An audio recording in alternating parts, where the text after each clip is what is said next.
Hi everybody, welcome to this tutorial. Python, we're going to be looking at functions, how to count in a computer program, and the concept of creating a timer to help us control events in this CMU sandbox environment. Okay, so let's get started. Here's my game idea. The first thing I'm going to do is populate an array with circles, and I'm going to do that by calling a function called populate. Let's go and have a look at the definition of my populate function. First of all, before we talk about that, let's just look at our global variables. Here's my empty circles array, which I'm going to be populating in a minute. I've also got a label, which isn't visible yet with the win message, you win. I'm also going to be using a timer in today's tutorial. So this is just an integer which is assigned to a variable. And I've got another label here which will display the value of this timer. Okay? And in fact, up in the left corner here, that's the current value of the timer. It's 0. Okay, so let's jump into the populate function definition. I'm going to do something 5 times. I'm going to create 3 random numbers, and I'm going to use those numbers to construct a circle, and I'm going to append that circle into our circles array. Okay? Also, for each circle that I'm constructing, I'm going to assign it a hit property. This is just something I'm making up. This is my own imagination. And I'm going to assign a value of false to each circle when we populate the array. So that basically means the circle hasn't been hit yet by the mouse. So let's see this function in action. Every time we run it, we create 5 randomly positioned circles. So that's my populate function definition. Just while we're talking about that concept of hit, let's look at how to update each circle's hit property. We're going to do this by pressing the mouse. So I am also defining a built-in function called onMousePress. This is a CMU built-in function. And let's have a look at how it works. It loops through my circles array, and if a circle contains the X and Y of the mouse, for example, like that, we're going to update the circle's hit property to be true. And let's just also put a print statement here so we can see what's going on. Let's say I got hit. Okay, so if we run this, on press, oh, I got hit, I got hit, I got hit, I got hit. Okay, so that's how the onPress function works. We're updating the circle's hit property to be true. Now then, let's go back into my main game loop. I'm going to start coding, so let's get rid of the pass placeholder. The first thing we're going to do is move the circles, so I'm going to call a function called moveCircles. And let's go and look at the definition of that function.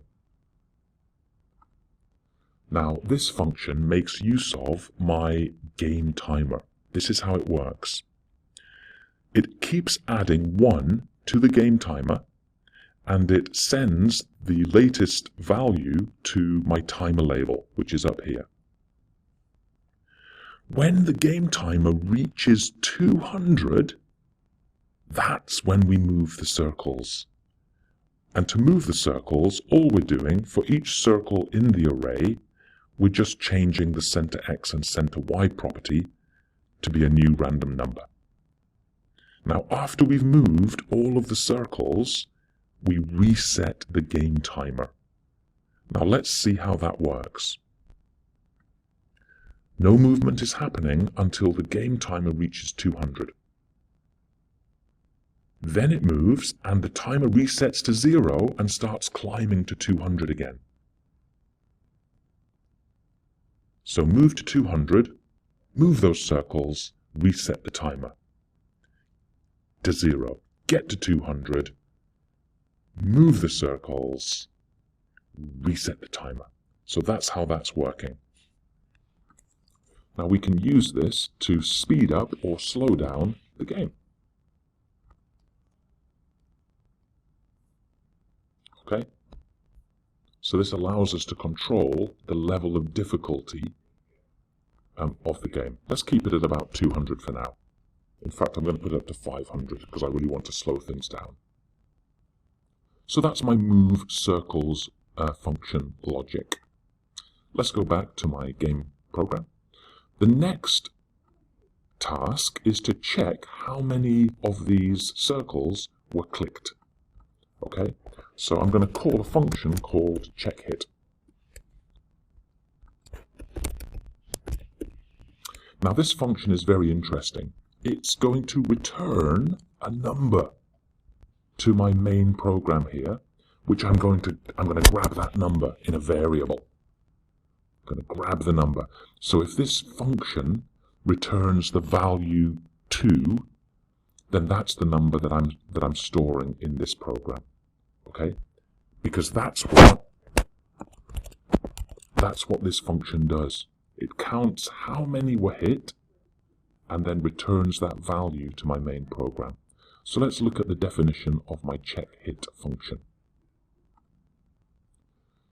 Start a count at 0. Loop through the circles array. If the hit property of a circle is true, we're going to count it. And that's what we are returning back to the main program. So call the function, let it do its magic, and let it return a number. And that's the number that we are going to grab in our main program. That's how it works. So have a think about that if you're not sure what's going on. Now we're going to evaluate this number that was returned by this function. We need to evaluate it. What is this number? If all of the circles were hit, so if this variable numHit is the same as the number of circles in the circles array, we're just going to clear the board. We're going to clear everything off the board and display the win message. So to clear the board, I'm going to call a function called clearboard. And let's look at this function definition. It's a little bit cheeky, to be honest, but it's kind of interesting. Clearboard simply loops through the array of circles and sends them off the board. It changes the center Y property to be -50, which is up here somewhere. So all of these circles suddenly go up here. The board is empty. So there's a little trick for clearing a board of characters.